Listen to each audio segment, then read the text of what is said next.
기출이 곧 예상이다. 아름수입니다. 드디어 오늘 수목병리학 마지막 시간입니다. 그래서 세균부터 선충 그리고 기타 지유류까지 해서 간단하게 살펴보도록 하겠습니다. 자, 세균은 어떤 세균의 특성에 대해서도 많이 설명했지만 우리 이제 시험 중심으로 공부를 해야 되기 때문에 우리가 보통 세균병 같은 경우는 근암염색으로 가능하다는 거, 양성균 보라색으로 되는 거, 음성균은 붉은색. 대부분은 음성균입니다. 그리고 침입 세균은 직접 능력이 없고 어떤 주어진 상처, 특히 상처입니다. 그래서 자연 계급으로 침입한다는 거. 강론으로 들어가면 뿌리혹병이 있고요. 그 뿌리혹병 같은 경우 이게 비정상적으로 비대해지는 거죠. 증가한다는 거죠. 혹시 그리고 기본적으로 세균의 방제는 어렵습니다. 요즘 기량세균으로 생물적 방제를 하고 있는데 기억해 주십시오. 이건 생물적 방제입니다. 그리고 박테리아 신고, 그리고 두 번째는 불마름병 혹은 화상병. 그래서 이 부분도 작은 가지가 갑자기 시들고 잎 같은 경우 가장자리가 연맥에 따라 진전하고 꽃 같은 경우 암술머리에서 시작한다는 거. 그 방제, 매개충이 있으면 그에 대한 부분은 좀 살충제. 그리고 보르도익은 거의 예방제로 볼 수 있는데 그런 부분 이렇게 두시고요. 세균, 성구멍병 혹은 요즘은 성을 빼고 세균구멍병이라고도 합니다. 역시 보통 저희가 이제 핵과로에 많이 있습니다. 나오네 또 아까 보르도액, 석회 보르도액이 예방제에 더 가깝다.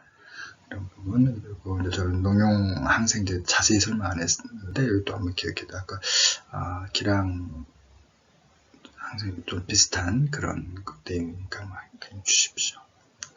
호두나무 갈색사군병, 무늬병이라도 또 돼 있는 교재도 있더라고요. 저희 갈색사군병으로 기억하시고, 지금 감기 교양병도 있다, 입가 마른병 이런 부분도 있다는 거 쭉 한번 가보도록. 어떻게 기출 나왔냐면 그렇게 많이 나오진 않았습니다. 세균 같은 경우는. 그래서 아주 그냥 심플하게 염색 반응으로 할 수 있는 게 뭐냐, 이건 아마 점수를 주기 위해서 냈던 문제 같고요. 그리고 이제 불마른병, 즉 화상병에 관한 아까 말했듯이 사실 작은 가지부터 시작하죠. 그래서 이것도 역시 가볍게 읽어보라는 문제였고, 이제 구멍병. 이거는 세균성 뿐만이 아니라 전반적인 구멍에도 다 얘기하는 겁니다. 그래서 이 부분은 기억이 좀 좋을 겁니다. 병원균이 아니라 기주 자체가 탈락시킨 거라는 거. 그래서 이 부분도 알아주죠. 6회에서 이렇게 세균에 관한 문제가 세 문제가 나와 있더라고요. 그리고 7회 역시 마찬가지. 이상 비대나 이상 증식해야 한다. 이게 바로 이제 세균에 의한 병이 무엇이냐 이 얘기를 물어보는 거거든요. 그래서 이런 부분 기억해 두시면 좋을 것 같고. 화상병에 대해서 역시 이제 9회입니다. 나머지 다 맞는 부분인데, 이거는 저 이제 농약학에 나오는데 4원에 해당하는 그런 농약학인데 나중에 또 한번 살펴보시고요. 나머지 부분 맞는 부분이고. 그리고 이제 뿌리혹병 아까 나왔었죠. 뿌리혹병 같은 거. 그래서 이런 경우 때문에 항상 병원군을 또 우리가 기억해. 이거는 뭐라고 그랬죠? 예, 기량미생물이라고 했으면서 병원에 대한 것도 기억이 좀 좋을 것 같습니다.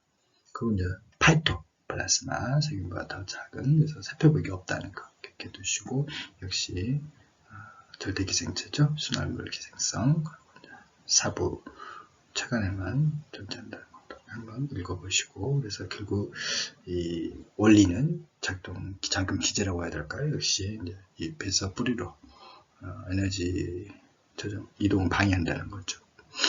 보시고, 이제 우리가 육안적으로 검증할 수 있는, 그래서 파이토플라스마는 대부분 이제 빗자루병입니다. 총생. 물론 나머지 황화도 있고 이런 현상들이 있지만, 여파현상은 이제 잎이 꽃이 되는 건가? 저도 잠깐 헷갈리네요. 예, 그래서 그런 현상이 있다는 거 기억해 두시고, 그 다음에 볼 수 있는, 진단할 수 있는 방법은 형광현미경, 그리고 PCR, 엘리사 방법 이런 것도 있다는 거. 매개충도 있지만 접목에 사실은 많은 게 접목이더라고요. 그래서 그런 부분. 그리고 이제 새삼 이게 나중에 같이 이제 기생하는 그런 종류의 다시 한번 반복됩니다. 그래서 흡기 형성한다는 거 우리 앞에서 나왔었죠. 그래서 보시고 이제 방제에 대한 방법, 그리고 이제 감수성에 따라 아니면 저항성에 따라서 방제 방법에 대한 기억해 두시고. 강론 들어가면 크기는 많이 다른 게 오동나무 빗자루병, 그리고 이제 대추나무 빗자루병, 북나무 빗자루병, 그리고 뽕나무 오갈병. 이렇게 많이 들어봤을 겁니다. 그래서 매개충도 충분히 물어볼 수 있는 문제죠. 마름무늬 이건 나온 적 있습니다. 마름무늬, 매미충, 대나무 빗자루병, 북나무 빗자루병, 쥐똥나무 빗자루병. 뽕나무 오갈병은 마름무늬 매개충도 있고 이제 새삼이 있다는 거.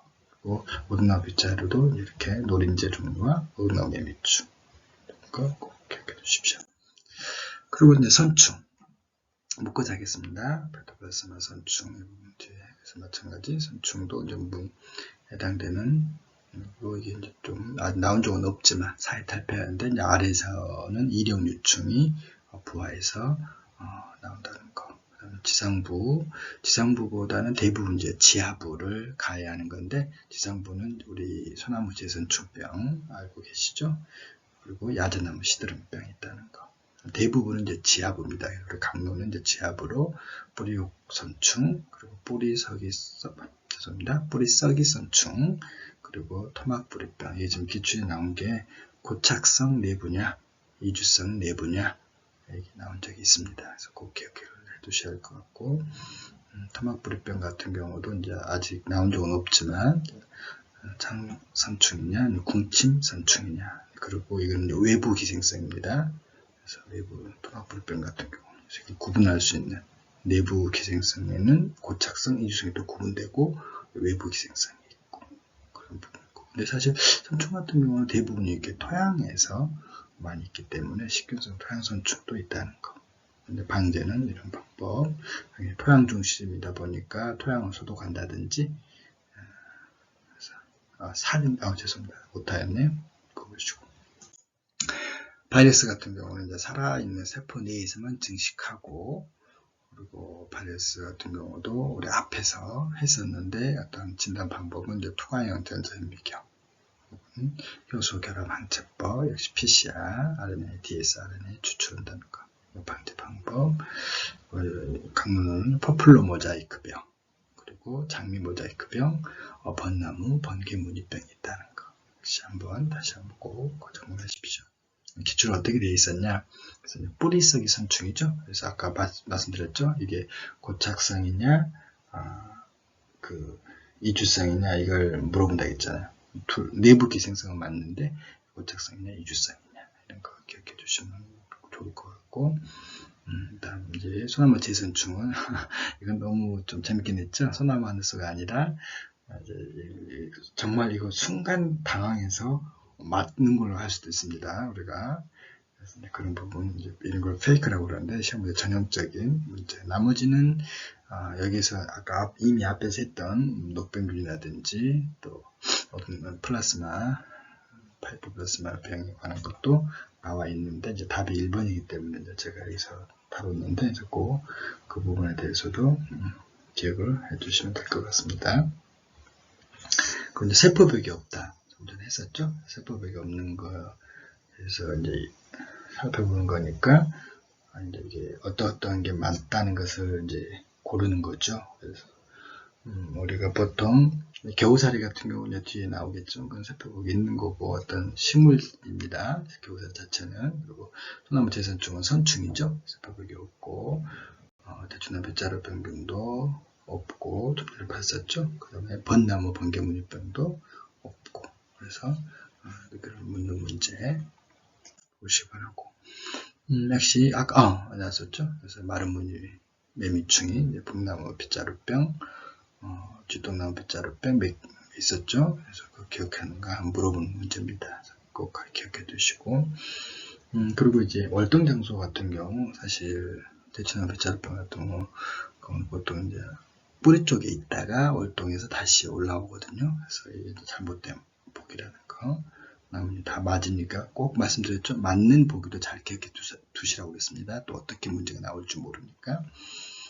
모자이크 병의 병진이 아닌 거. 나머지는 다 맞고, 그래서 이런 부분은 이제 페이토플라스마에서 볼 수 있는 병진인데 황화는 그에 대해서 물어본 거고.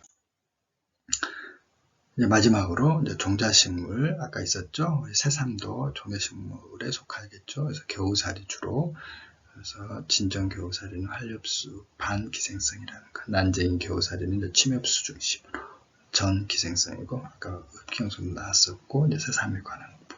그래서 이런 거 기억해 두시면 좋을 것 같고, 비기생성, 이것도 나온 적이 있더라고요. 그래서 우리가 상식적으로 칡은 기생은 아니잖아요. 대신 이제 감싸기 때문에 그늘진다든지 이렇게 해서 간접적인 피해를 볼 수 있는 거지. 지유류 같은 경우도 우리가 기억해 두셔야 될 게 미관적 가치는 저희하지만 사실 직접적 피해는 없다는 거, 그런 거. 그리고 대기오염 지표식물이라는 거. 제 기억으로 지금 병리학에서는 이게 안 나왔을지 몰라도 이게 나왔었던 것 같아요. 그래서 다시 한번 보시고, 그리고 녹조류 같은 경우 흰말병 한번 참고로 아직 나온 적은 없지만 읽어보십시오. 그래서 어떤 게 나왔었냐면 지유류 같은 경우 옳지 않는 경우, 그래서 말씀드렸죠.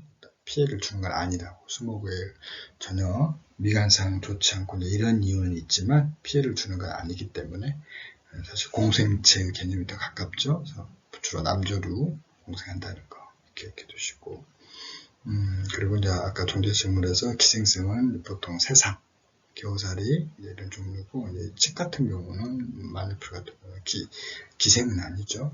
보시고 나머지도 읽어보시고, 이런 부분 자세히 다루진 않았어도 전체적으로 읽어보면 옳은 부분들이니까 기억해 두십시오.